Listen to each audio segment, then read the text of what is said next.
Hello, guys, and welcome to today's live stream. So it's great. I've got Revert2Means with me today, Jared from Revert2Means. So we're going to be talking about real estate. There is so many things that we got to talk about. There's been lots of breaking news that's happened over the past 24 hours with bonds and all kinds of different things. So I'm sure we're going to get some great content. I've linked Jared's channel in the you'll see it in the three lines there, so check out his channel and go there and subscribe there and like the video, guys, so we can get it out to people, and any questions or comments, throw them in the chat. So Jared, how are you doing? Good. Hope everybody's doing well. Thanks for having me on, Luke. Really appreciate it. Looking Yeah, forward to no problem. some good chat back and forth. Yeah, no, we've chatted before this, and we align on lots of different views, I think. Absolutely. Yeah, so real let's get right into real estate. But so what is exactly real estate like in California right now, where you're at? It's interesting from what I've observed, especially in the last. It's funny you bring this up. In the last 3 to 6 months, and you can see in my prior videos. Started my channel last summer. Um, First of all, commercial real estate's in the toilet. We know that, and Yeah. I'm sure your viewers know that. Commercial is horrible right now. Um, there's for lease signs everywhere all over Southern California. Residential, I'm seeing the market psychology, um, especially now that rates are up, and we'll go into that a little bit further. But market psychology has definitely turned. There's not that frenzy, and the narrative, is always, oh well, it's low inventory, Yeah. but the activity, it has really slowed down, and I think some people are finally maybe waking up, like, oh crap, I shouldn't have bought that $1 million house in the height of an out of touch uh, residential real estate market. So yeah, Yeah. Yeah, no, the real estate market here has been very similar to that, and it's funny you mentioned commercial real estate because I definitely want to talk about that. Like we've seen, obviously, the same thing here in Canada and across Canada, and I've seen your videos, Scott's videos, and I think people just really need to get an understanding that the commercial real estate sector is essentially in the same situation as residential was in 2008. Like, it's pretty crazy, to be honest. So yeah, I think it's crazy that that commercial real estate, there's so many places sat empty, and really you got to think about all the bonds, all the derivatives that are issued on the back of these places, and like it takes a while for that money that's dried up to filter through into the bonds and the derivatives that have been created. Like it wasn't instant. Like I was saying in one of my last videos, that basically rents for commercial real estate haven't really gone down. And did you own during 2008, or were you renting in the lead up to that, or what was the kind of situation for you? you know, you can check my prior videos. So I've explained everything, and it's great to talk about it, because I saw what happened firsthand. I was a part of the issue back then, which was, the the goofy loans. If you could fog a mirror, you could get a mortgage. So I was in San Diego at the time, just that graduated college university in 2002, Hmm. and everything was, I was a young 20 something year old guy, and you see, people are saying you got to buy real estate, you can't go wrong, right? It was in this thing, and when you're 23 years old, you think, oh, it's never going down. I remember it clear as day. Like I'd go through the Sunday newspaper and think, oh, I need to get in on this. And sure enough, I did. I bought a condo um, by San Diego State University, lived there a year, and things were just still doing this. Hmm. I, I refied it, bought a single family home, fixed it up, got in touch with a mortgage broker, a little shady, and Oh oh, shit. you got to refi and buy a rental. So I refied that place, bought a rental further out inland, and Oh, that's when. So I rented that out to a family, and then I bought another place I lived in for about 8 months, mhm. and that was winter of 2006, and I had fixed it up and nothing major, just minor flipping, so to say, and I started seeing for sale signs going up everywhere in the neighborhood, in the immediate, general middle class neighborhood. They were going up, and I thought, I even something clicked there, like, yeah, something's not right here. Yeah, So I listed the house and chased the market down for, gosh, I think about 5 or 6 months it took to sell, but it was yeah. listed. Remember, I listed it at 575 and it sold for 460. Um, and got out of there and had another business opportunity up north here in Santa Barbara. So um, I think it is the situation we're in now, and we'll get into it. But it's not so much the funny money loans that were around back then, but Yeah. in my opinion, there's so much more on the table now in these last 2 years since um, the whole cough and cerveza sickness started. There's a lot more ingredients that are going to make this, in my opinion, worse. So Well, yeah, like you didn't really see the commercial side as well that has happened this time around, and the amount of businesses that have closed down, and it's really what has come to fruition in this. Definitely this health crisis and everything is how bent the government's numbers are on everything, like we were talking about last night. It's not just the CPI, it's the unemployment rate, it's the GDP numbers. Like everybody knows, I think, right now that things aren't right, like something doesn't feel right, like human intuition and all that. But the thing is, like, people are still thinking, well, all the numbers are okay. So, and they keep saying the economy's good on the TV and the politicians. And if you can believe what you want, like, if that's the narrative, like you want to own and buy a house, and then you'll end up believing that narrative because it fits the view that you want.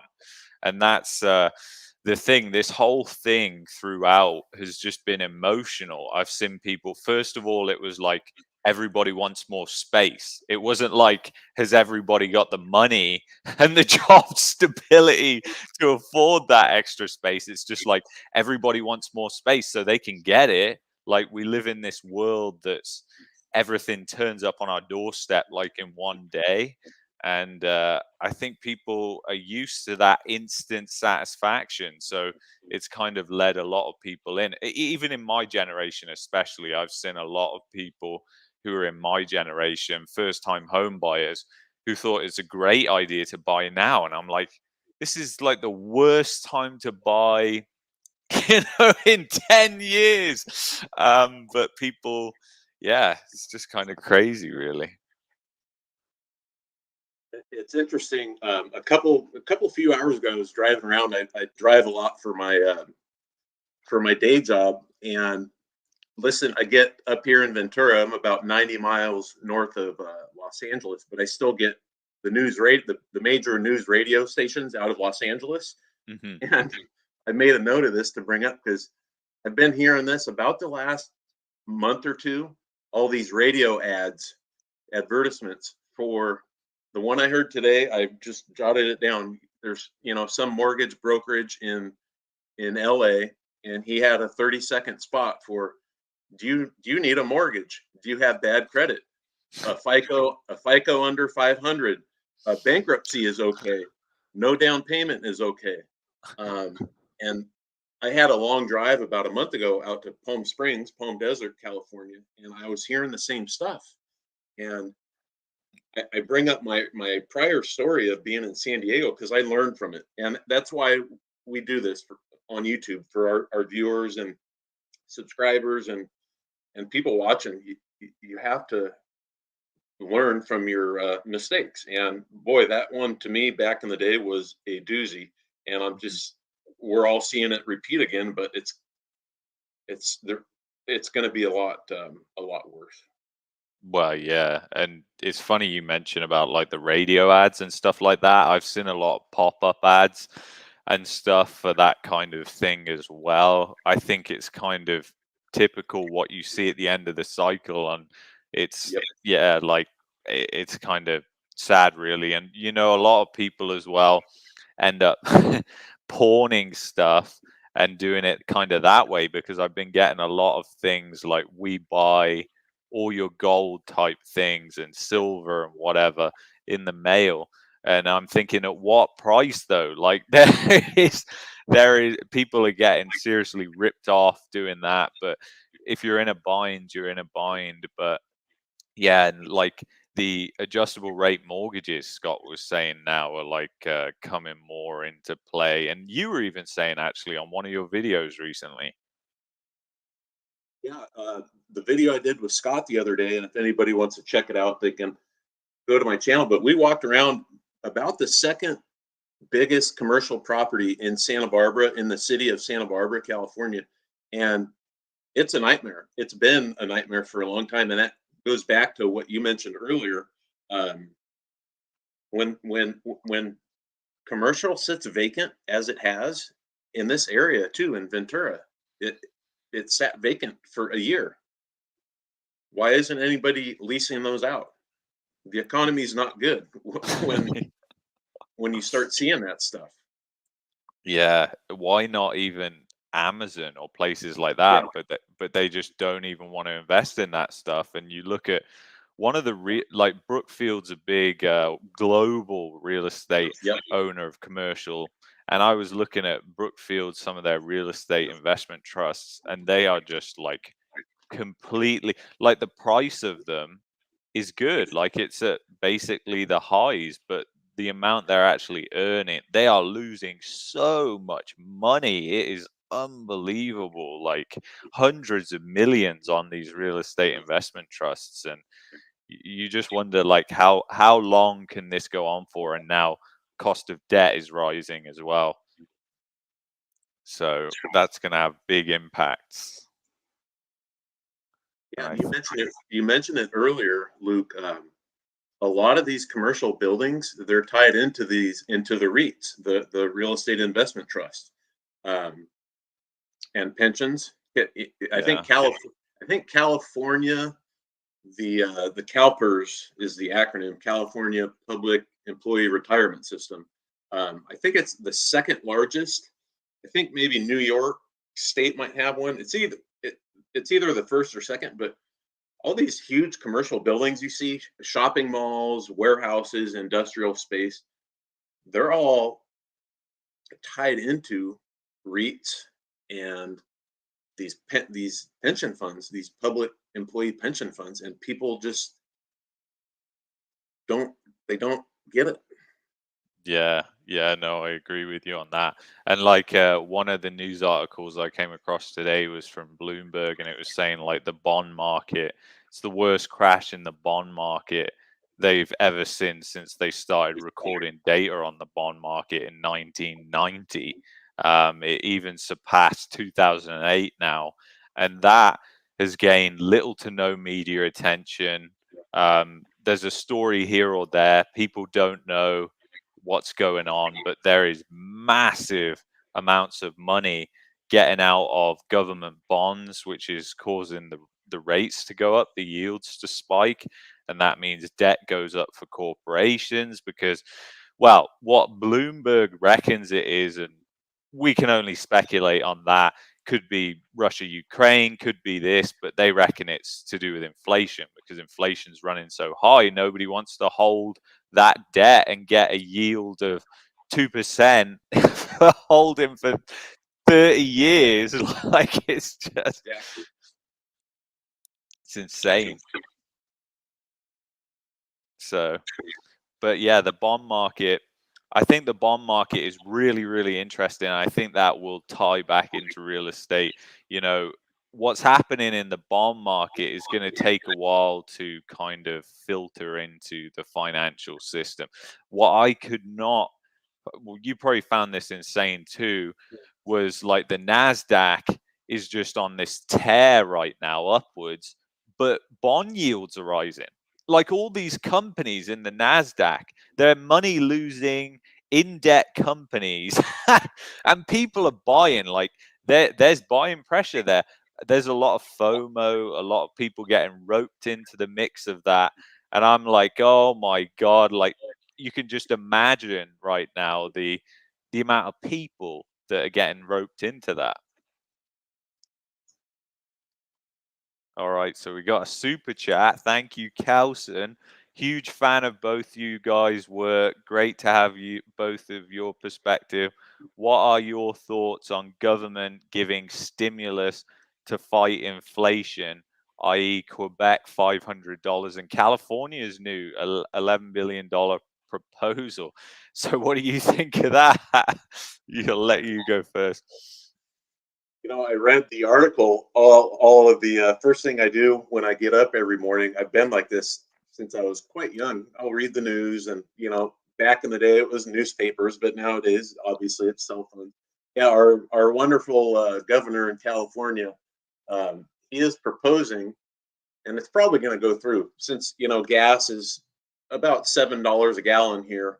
Um, he's proposing, what was it, a four anybody who owns a registered vehicle in California will get a $400 check or a debit card. They're going to get a debit card in the mail, right?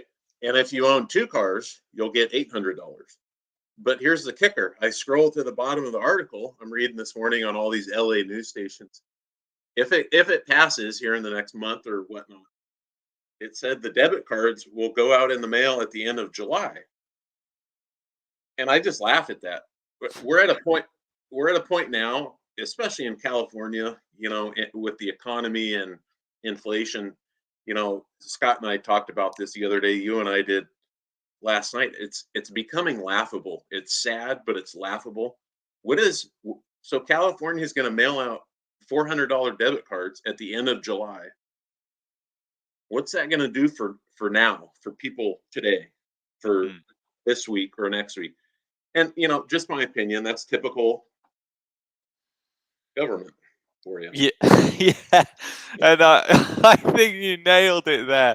But yeah, like if they're giving out these stimulus checks, I mean, for a start off, you're right. They're gonna come out like whenever May, June, July. I'm not sure about the Quebec one, but if the California one's coming out in summer, so people aren't paying those high heating bills. Well, they're not going to be paying them then. So all that money, I just see it going into big box stores. Let's buy a TV.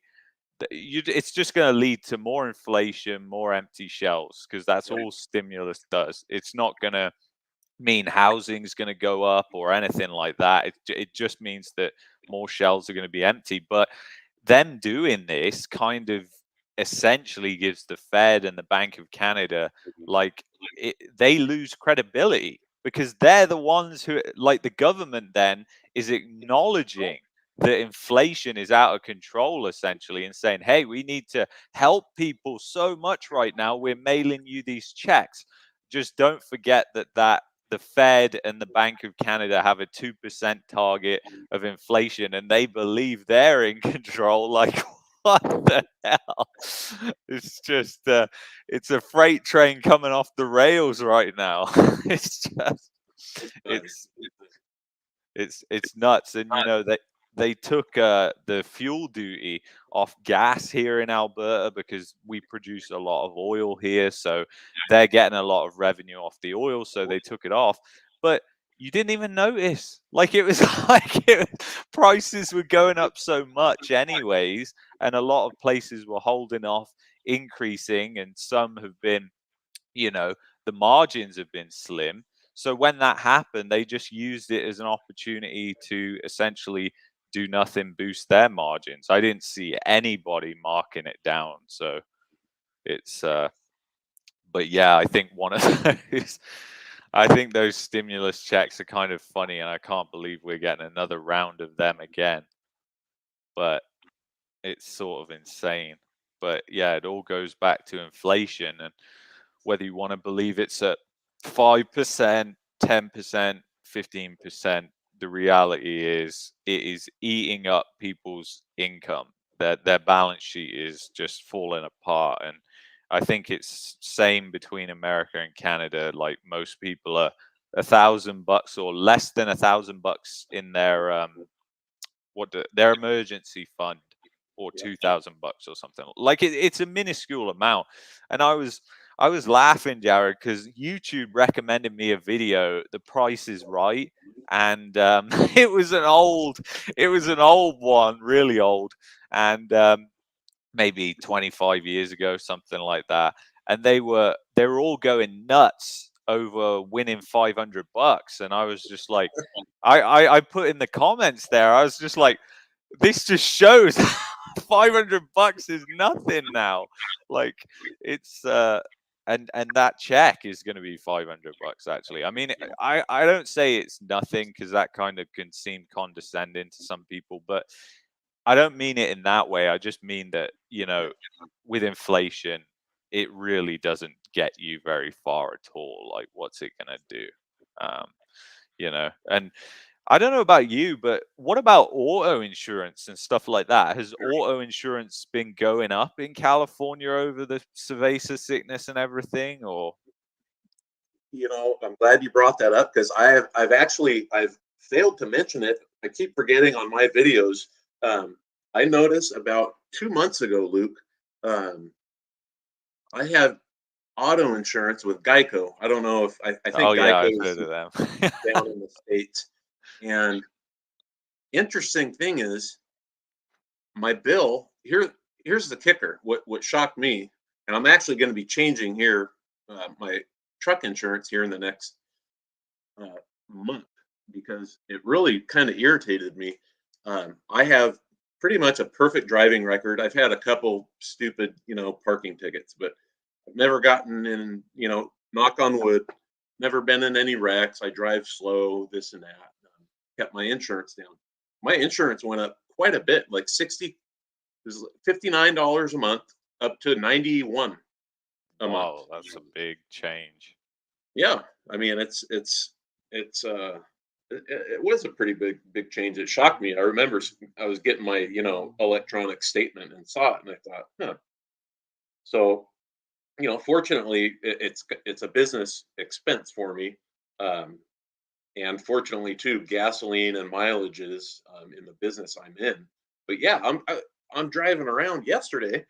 As much as I drive, and I'm doing a rough calculation on here in Ventura, gas has gone up from and I shot it in my videos. Gas, you know, crap, a month ago it was or right before the whole Russia Ukraine thing, you know, an average of $4 ish here. And now you'll be lucky to find 6.5. Jeez. So put that on the average. I was watching somebody on YouTube, could have been George Gammon last night, but the average American worker's salary is like 30, what was it, 35 or 38,000. Well, you just start thinking a little bit outside the box, and that person's making this, doing their job. They have a family, they have kids, and they're filling up their gas tank. That's what George Gammon said. He said people might be going to work 1 to 2 days a week to pay for their gasoline or diesel. That's Yeah. not good, folks. Not good. Yeah, no, that is a disaster. I mean, gas prices exploded right before 2008, but they're even higher right now. Like oil has eclipsed what happened in 2008. But, I think what's scary now is that oil, that big dramatic move that we saw everybody kind of recognized that that was going to be unsustainable. Like, it was going up 15% a day or whatever. There was a lot Yeah, of speculation, obviously, but now it's kind of inching upwards, and that's when it's kind of more scary because it's more likely to hold up there for a long period of time. And we don't even know really what this Russia Ukraine thing is going to mean. Like, everything is speculation now on that. Like, if we legitimately start running low on oil, just imagine where the price is going to go. Like, that 15% a day kind of showed how fast a market can move when there's a catalyst, essentially. absolutely. Yeah. But Interesting thing is, I brought up in a video maybe a couple months ago. Um, my parents, I'm 43 years old, but my parents told me growing up about. I was born in 1979, so they brought up the stories about the 70s and prior to me being born of gas lines. Right in California, it was odd and even number license plates. That was your day to get gas, and I was a little kid.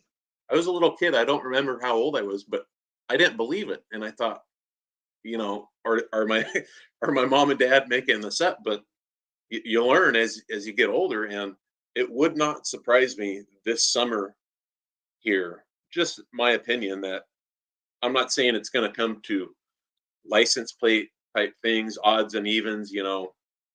Is your day to go fill up gas? But I'm seeing a lot of it out there. Let alone the price. The price is what it's at, and people just can't. They're not filling up their tanks. They can't. yeah, yeah. No, I when I started driving, I think it was in 2010 or 2011, whenever that was, there was basically a fuel tanker, like the fuel truck tanker drivers or whatever, they striked in England. They're obviously part of some union or something like that. And I remember that very, very closely because I hadn't long been driving, and all the fuel stations started to run out really quickly. Like, it happened very quickly, and then there was massive lines to get fuel, and the prices were just outrageous. Like, and if you get to a panic type scenario like that, it can be really bad. I mean, there was a lot of panic obviously with that, but it showed me how quick they can all just run dry. Like, we imagine that there's this unlimited tank in the ground, but it's not. And if enough people flood in, like even these Costco's, they must be getting multiple deliveries per day Yeah. because they're stacked up from, I mean, the one by us, it's literally, there is probably 20 cars in a lineup before, an hour before it's even open. Like, what is going on when that sort of stuff's happening? Like, it's i- it's really bad. Like, are people that close to the wire that they're prepared to, just wait there for that long? And as we've discussed, and people said in the video I did, you're kind of wasting money just burning gas Yep. idling. Yep. But yeah, it's and then food. Food is another thing, and that's something I really want to discuss with you as well, because we all should be buying extra food, not to be a conspiracy theorist or anything like that, but there's a legitimate problem with food supply across North America. Like, I see the same empty shelves that you see, and they just keep getting worse and worse and worse, not better. So, and is that the same thing that you've observed there? Yeah, absolutely. I've shot videos inside the grocery stores here in town, but I was reading what was it yesterday? I'm sure you read it too, and a lot of viewers maybe read it. In the Midwest, United States, just south of you across the border, the drought is going to lead into wheat, corn, barley, oats, all the. I have a little insight into that whole grain business from family members, but the drought, these farmers when you could really shrink it down. Obviously, there's huge mega farms and this and that that grow hundreds of thousands of acres of corn. Well, Yeah. with a drought, with fertilizer prices going up, with diesel going up, and this is what I try and emphasize on my channel, and you do as well, is people need to think ahead and look forward. When you have events like that happening, there you go. Something as simple as what you're putting up now, that's going to lead to not good things with food prices Yeah. No, totally. And and the shortages. Hey, if there's no wheat to harvest, no corn. I'm not saying no wheat, no corn, but if there's a much smaller amount than past times, then obviously prices go up. When diesel price, I was talking to a customer of mine the other day. When diesel prices go up, the general public, minus your viewers and my viewers, they just kind of think ho hum, go along with their lives. Well, diesel prices is a big driver of the worldwide economy. No matter which way you slice and dice it, it gets things to from point A to point B. We're talking about food here, so all your food needs to come from the farm to the distributor to the grocery store. Well, it's simple. Prices get passed on to us, to you and I. yeah, no, you're exactly right. Like diesel really and fuel in general affects everything, absolutely everything we buy. And that's why I find it laughable that I think they exclude it from the core CPI, which is just like they exclude the two things that are core: food Yeah, and energy. Like you can't live without those two things. It's kind of ridiculous. And you can see here this it's the same drought conditions in Canada across the areas where most crops are grown, which yeah, is Alberta and Saskatchewan. That drought from the US just continues all the way up into Canada. So yeah. it it's not good for food and all this fertilizer stuff. Did you catch George's video on the fertilizer thing and how Russia controls the food supply? Yeah, I caught a little bit of that. Not too much of it, but yeah, I mean, it's something I just saw a little bit ago before getting on this. I think it was on Gammon's channel. I think it was Gammon, but people tend to forget how, and whatever side people think of the whole Russia Ukraine thing, that's fine. People can have their opinions. But Russia, I didn't know this. And we talked about this, I think, last night, Luke. I finally, gosh, only like 10 years ago, being a Southern California guy, I never realized. I think it was my first couple times traveling to Europe. I didn't realize how big physically Russia is. And I finally looked at a. We were talking about this map behind me earlier. I looked at a map or I Googled something. Russia is freaking huge. Yeah, yeah, largest country in the world, second to no, first to Canada. Canada's second largest. Yeah, Russia is a huge country with a lot of different climates and all the rest of it. I can imagine that they're a big lumber producer as well, I would think, for Europe because the boreal forest stretches across the top of the northern hemisphere, across Canada, Okay. Russia, Alaska, all those different places. So, but yeah, commodity prices, I just don't see any light at the end of the tunnel of them coming back down, even if there was some sort of crisis, because obviously it seems like we're going to head into a similar sort of crisis as 2008, and obviously oil came screaming back down then. But who knows what it's going to do this time with everything that's going on? There's just too many external factors. So it'll be very interesting to see. But real estate, getting back to real estate, because you touched on psychology earlier, and that's really where I believe the markets just go. Basically, they live and breathe psychology. It's the same in the stock market. A lot of people think I'm nuts because I relate a lot of what I see in the stock market to what I see in the real estate, but it's supply and demand markets, human beings doing the same sort of patterns over and over again. And it's like the FOMO is just one of those things that turns into a fear of losing everything at the end of the day. Because if you have that fear of missing out and then things start going against you, like I think a lot of people who bought in would probably say, I'm okay. Like if prices go down, I'll weather the storm. Like my payment's fine or whatever.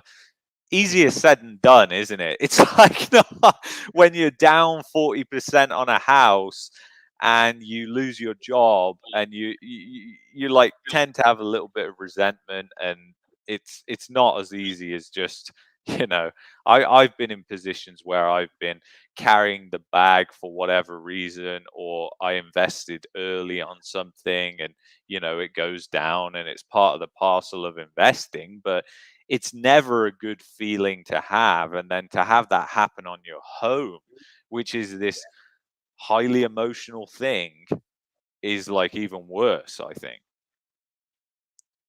And I don't do you see like a lot of people these days just seem to be like hyper emotional about everything, like especially this Russia Ukraine, I think, has kind of thrown out how emotional people really are. Yeah, and just my opinion, I've seen it personally in my observations. It all started. Um, it's interesting we're doing this now because about 2 years ago, right now, is when the whole thing started, uh, and it's just kind of been a spiral of just my thoughts. But yeah, where emotions tend to outweigh logic, I guess, so to say, in a very Yeah. simplistic way. And like you mentioned, psychology plays such a big role. Scott Walters mentions it. It's a very huge role, whether you're buying a $10 widget at the store, or a car, or a house. But you hit the nail on the head. Residential real estate, people tend to get so emotionally wrapped up with it, and that's fine. To each of their own. But you have to kind of step outside, especially in the times we've been in. Um, Recently with real estate, residential real estate, with the FOMO and everything, people just haven't stepped stepped away from their viewpoint or from their emotions, so to say, for 5 minutes. You know, think think outside of what's going on up here and in your heart, and look at the actual statistics and data. And that's one of the reasons your channel is so good, because you bring up a lot of data and graphs and things like that. And I've always been a fan of that. Personally, I've studied data and graphs because you know what? They don't lie. Yeah. Um, Yeah. I heard a stat today. I was reading something this morning. I think it was on the Hedge or CNBC. I think it was on CNBC, and this guy says, I'll say it at the end of what he said. He said, "Well, with inflation running hot, our economy is running hot in the United States, and unemployment so low." Um, Blah blah blah. He went on for another sentence, but then it said this was said by it was some gentleman at the Department of Labor Analysis for the United States. So you always have to look at where it's coming from. Yeah, I totally agree. It was only something I was watching yesterday, I think it was, and it was like, oh, it's Yahoo Finance, and it was about the American real estate market, and they were like, and it just so happened to come up, and I turned on the audio. I don't listen much to Yahoo Finance, the video. It's just a bunch of journalists like hashing it out. But they had this professor from like Yale University or something like that. And we were talking about this last night, like the education system, that's really where the problems start from. That's where all the root cause of all the problems that we have in the financial system, the money system, they all stem from there because the people that they don't believe that they have anything to do with it. They think these things are just naturally occurring. There'll be booms, there'll be busts, much to the reluctance of people because people seem to think that, oh, the Fed is going to back me up, like if there's a real estate crash. But in 2008, the Fed came out with massive amounts of stimulus. They did all the programs, QE, everything they threw at the economy. And because lending conditions changed, the banks were risk off. It did not change the real estate market. So I think we'll see something very similar this time around. But it might not be residential. I don't think it will be. I think it's more likely going to be led in with commercial because commercial is doing exactly the same. But the same thing happened. The funny thing is, the same thing happened with residential affected commercial in 2008 because it's just lending right across the board, and that was one of the reasons. Like Canada actually suffered pretty bad in the GFC as well. A lot of people don't know this, but there was a massive bailout called the IMPP, but it was done mostly underhanded. I mean, Canada is so weird. Well, it's just like it's almost like communism in some ways, but they just like how all these things happen and they control the media, so it wasn't really like it wasn't big news essentially that bailout. Um, but the only reason Canada dodged a bullet back then was because corporations and businesses, they weren't in debt. There was no debt bubble there. So when lending conditions changed, they weren't really affected. So yeah, the residential real estate market did kind of take a little bit of a hit. It was really nothing. But then what happened was because people were still working, nobody was really unemployed. Like there was layoffs to start with, but it was more like a knee-jerk reaction like we had with the cerveza sickness at the very start. It was like lay everybody off, ask questions later sort of thing. Well, that kind of happened in 2008, but then everybody realized actually we'll be okay, bring them back. But this time around, because of that, this is the interesting thing.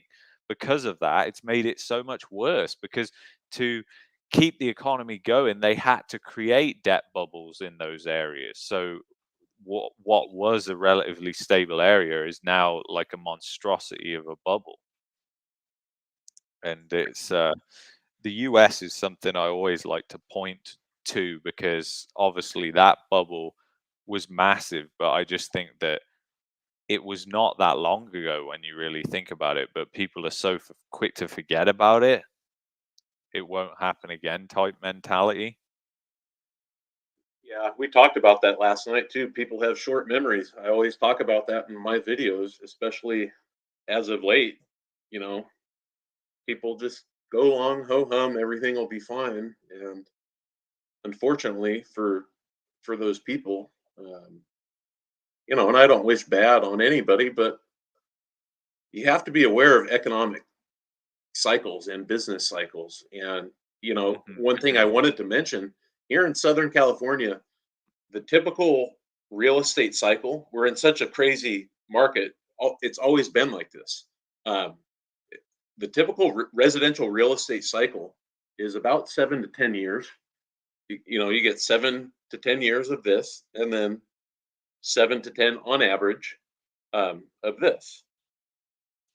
Interesting point is we were due for this here in about 2018, 2019 when I owned my home um, in a prior life.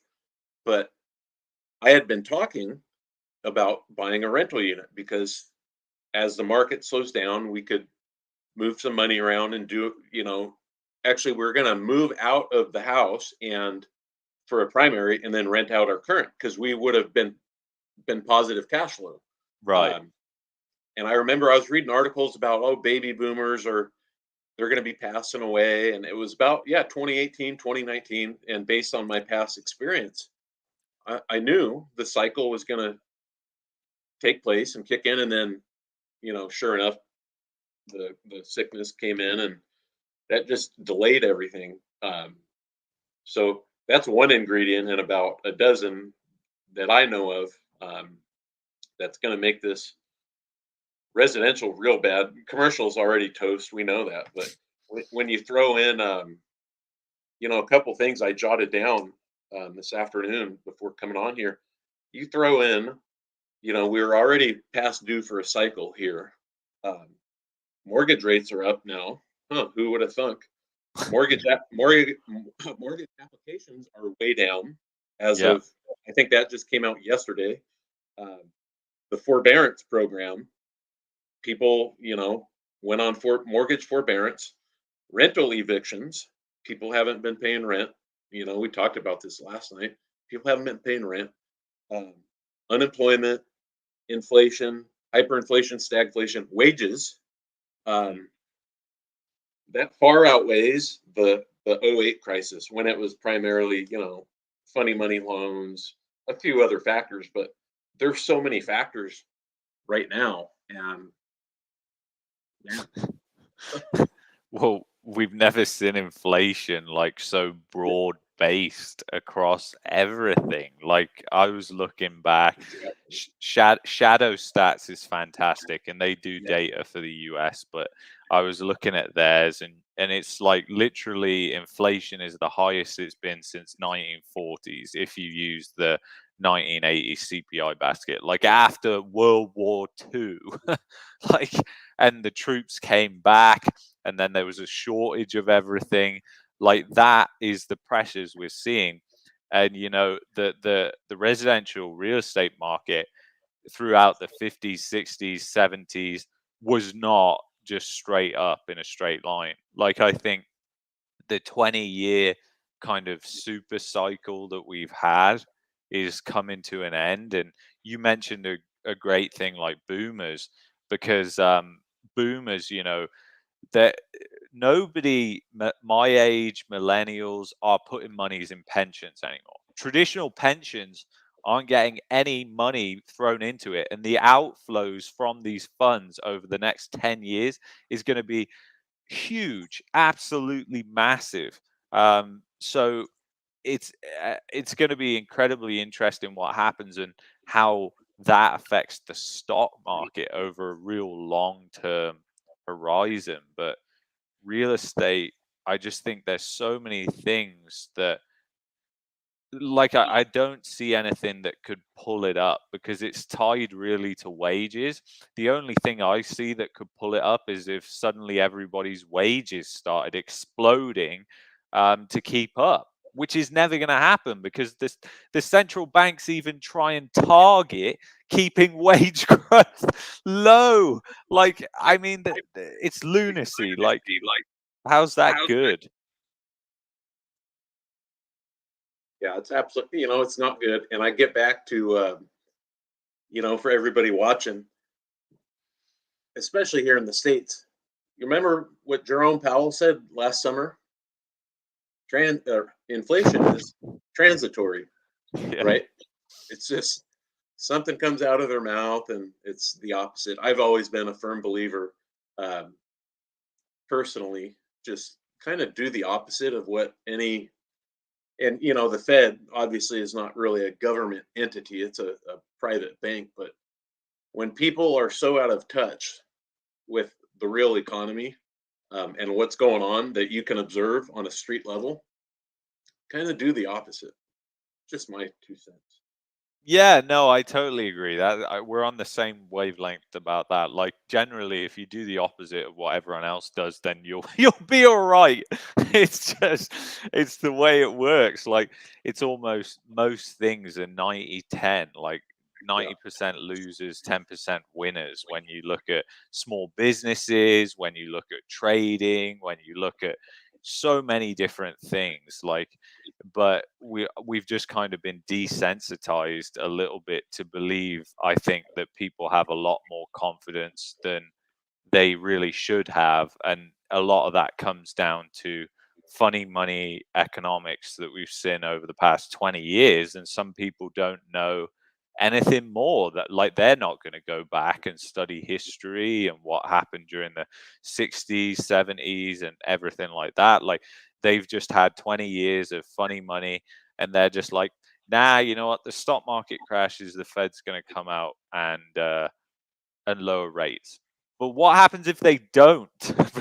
Like that's a legitimate question, because you can't say, like they can't say, oh yeah, inflation is 10%, so we're gonna, like they've already losing their credibility, and I think they're fighting for their credibility a bit as well. So they need to try and regain the confidence in that institution, because if there's no confidence in it, then why is it going to exist in the future? Like central banks, they didn't exist at one time. So, but yeah, the Fed and all these other central banks, I think, is just kind of crazy what they're doing. But what do you think? And I know this is just rolling the dice anyway. But do you think there'll be 50 basis points at the next meeting or not? I'd probably say, my opinion, it's 50-50. Yeah, Um, I don't know. We were talking about this last night. Personally, um, the Fed here has been about a year behind. I shared a story with you last night. yeah, Um, the Fed has been so behind. They should have done this actually not only last spring or summer. They should have done it a few years ago, in my opinion. But I think if they do, the half basis point, and then they maybe do a few more quarter basis points in the fall, then things might get real ugly. And as history has shown us, they'll probably have to backtrack. yeah, yeah, yeah. I agree with you on that. I think if the Bank of Canada, because I think the Bank of Canada's meeting is a week. No, I think 2 or 3 weeks before the Feds. So I'm thinking if they raise 50 basis points, there's more of a chance that the Fed is doing it, because I think the Bank of Canada really just like they obviously talk back and forth, and they usually move in tandem, and that's not by chance. I don't think. Like they, I think a lot of the central banks just kind of look around at other central banks, like who are we going to follow here? And if you look at New Zealand and Norway raising, and we're now with the raising central banks, not the ones sat on their hands like the ECB, which I just think is insane. um, but yeah, like I think 50 basis points could be possible. I wouldn't have said it until we had this bond market debacle that's happened. Like that has, because there's so much money coming out of bonds, like and pension funds must be losing a ton of money because they hold like 30% bonds or whatever. So I can't imagine what that's like. But yeah, it'll be incredibly interesting to see what happens with that. So I'll look in the, can you see the chat on your end? So I don't know, before we wrap it up and everything, I'll just look through. Shout if you see anything that you want me to bring up on the screen. Um, exactly it's Gun Girl Prepper. Exactly everything has been manipulated. Yeah, it certainly has. Big time.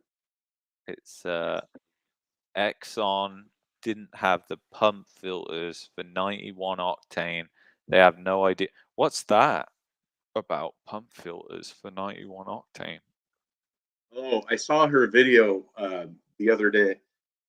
So at the gas stations, they have to put in, they fill up the underground tank, once a day or whatever it is.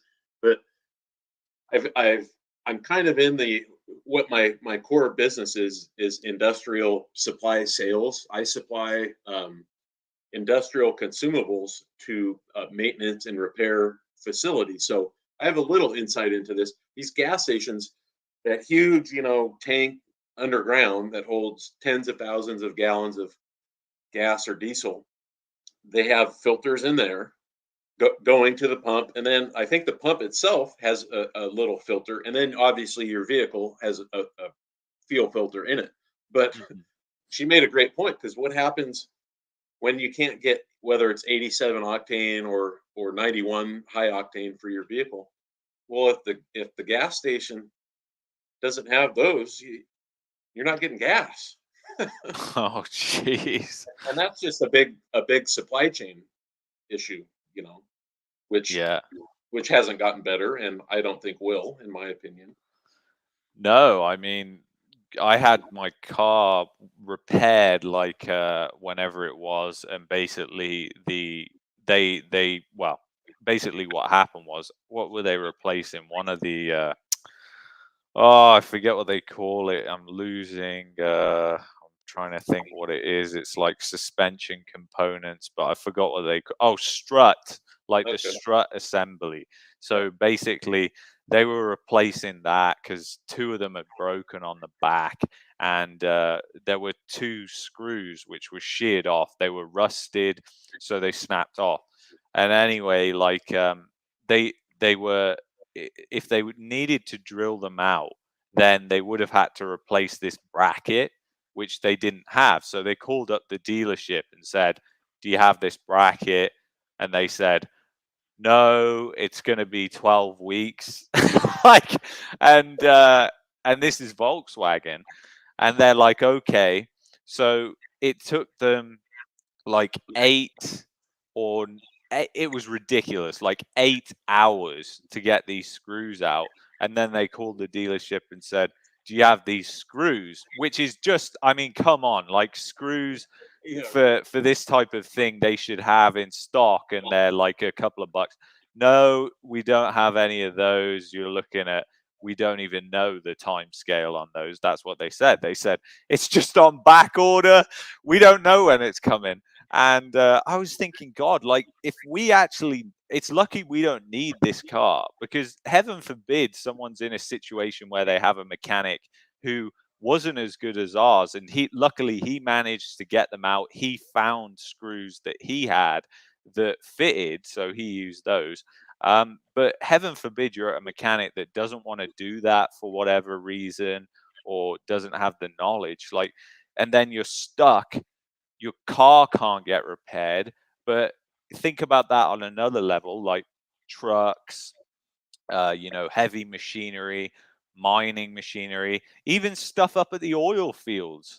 Like they can't repair the front loaders or whatever. Like it's just a disaster, really.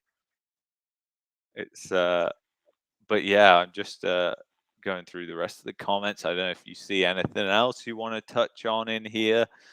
Um, Wealth transfer inbound, yeah. Did see one earlier. Somebody said, I'll try and find it. Oh yeah, Kyle Kramer bought my first. Is at 5:13 p.m. Bought my first house, no money down, 35-year mortgage. Do not do this. Oh, yeah. Oh, man. Spot on, Kyle. But so many people just don't do that, and they're going to be in a world of hurt. Yeah, yeah, no, that is insane. 35-year mortgage is insane. I've seen some videos from others saying once interests rise, people won't want to sell, as they have to buy in at a higher rate. Well, the thing is, there's a force there, in my opinion, because a lot of people who've retired have held off selling their real estate. And the fact is that 95% of wealth in America and Canada is locked up in real estate. So, how are they going to free that up? Like they're gonna have to sell, but then becomes the problem where they're gonna rent, like all this different, like it's just there's so many cross currents. It's just kind of, what do you think of that? No, you're spot on with the cross currents because I've been seeing this. I heard a similar thing the other day, and yeah, that's true to a point, but all of the other factors that we talked about earlier, I mentioned here on my notepad, the 10 factors with the current residential real estate market, they are far going to outweigh the people that think, oh, I bought during the crisis, I bought during FOMO, I have a 3.3% 30-year mortgage. Cool. That's great. That's awesome. And but here's the flip side to that. Those people that think that, I'll bring this up because there's somebody right here on my street, across the street, who bought this house, an old Spanish style house here in Ventura. They bought it about 6 months ago for $1 million, and Wow. it's not worth a million. It's not a huge house. It's nothing glamorous. It's a nice house. Don't get me wrong, but it's not worth $1 million. So they did that. You know what they're doing now, Luke? They're spending all this money fixing up the outside land, and it's a family. It's a husband and wife and a few kids, and they're spending. I had to actually close the windows here because they're doing all this sawing. They're putting up a new fence and this and that, and unless they have just unlimited funds, and they'll be fine. But it's I'm sure they got a low rate, like many others. But what happens when the market does shift and those people think, or they know they have that low mortgage, but when they start seeing their neighbors and their friends and their family selling houses as the prices are going down due to all these other factors, I don't know how much it weighs that, oh yeah, I'm stoked I got a low mortgage rate. How Mhm. low does it have to go to where you're not gonna maybe think about selling it? I don't know. Yeah, I agree with you totally on that. Like, I think really as well, another cross current is the fact that some people are going to lose their jobs. They're going to have to sell. And when they have to sell, that's going to drag down prices if there's no demand. It was my parents who I was speaking to in England, funnily enough. And they're not into economics or anything like that. So they see everything through the lens of normal people are, let's just call it that. But basically they were saying, like, back in, I think it was the 80s or the 70s, there was a big real estate boom. Everybody was buying rental properties in the UK. Everybody was getting into real estate, kind of like now, funnily enough. And inflation went through the roof. And all they remember from that, which is interesting, because I think it was probably around the 80s where inflation was running really high. But all they remember is, like, the house prices went up massively. And then they said all of a sudden rates started to rise and they were going up loads. And they were even pointing to things like the housing market and saying, like the Bank of Canada and even the Fed, I think, have pointed to the housing market and saying, like, it's getting a bit irrational. Um, so the thing is with that, they said, like, basically once you got to the top, all those speculators, suddenly it becomes impossible to speculate as rates are rising, demand's going down. So they're trying to offload. So that starts to bring prices down. And then people get into negative equity. And then, like, let's say, because there has been tons in America and Canada of people moving around. People moving from California to Arizona, from Ontario to Alberta, from Alberta to BC, like wherever it is. Loads of people have been moving for whatever reason. But those people, what happens if they lose a job? All their family support is back where they came from or whatever.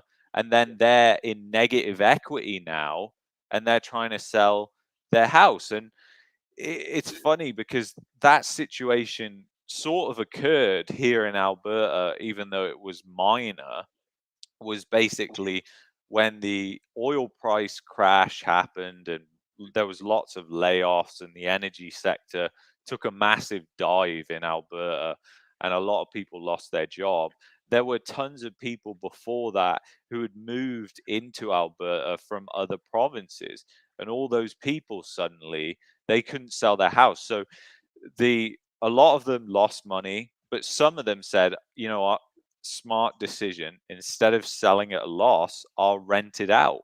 And then the rental prices went down the toilet. Like you could rent 3 bedroom houses here, like detached property, fairly nice, for like 1600 $1,600. Some people were even paying you. They were like paying you incentives. You'll get a couple of months rent free. Like that's what the market was like when we moved here. So imagine that from a landlord's perspective, though, that you've got this asset that you're losing money on, and now you're having to subsidize the rent as well. And then the kicker is you lose your job as well. Like you're putting yourself at so much risk essentially. And the risk is just so high because of the prices. Like people's wages haven't gone up. So we know, you and me both know, their balance sheets are just dwindling down to nothing pretty fast. Big time, big time. Yeah. Well, listen, Jared, thank you so much for coming on here. It's been an absolute pleasure to have you on, and I hope we can do more of these videos in the future. It'd be awesome to have you back here. Absolutely, I appreciate it, Luke. Thank you everybody for watching, and yeah, I'd like to do more of these down the road. So I'll leave it there. All right. Thanks, Jared. All right, guys. Thank you very much for watching. Don't forget to check out Jared's channel below, Revert2Means, and like the video so that it gets the YouTube algorithm all happy and everything. And I will see you guys in the next one. Peace.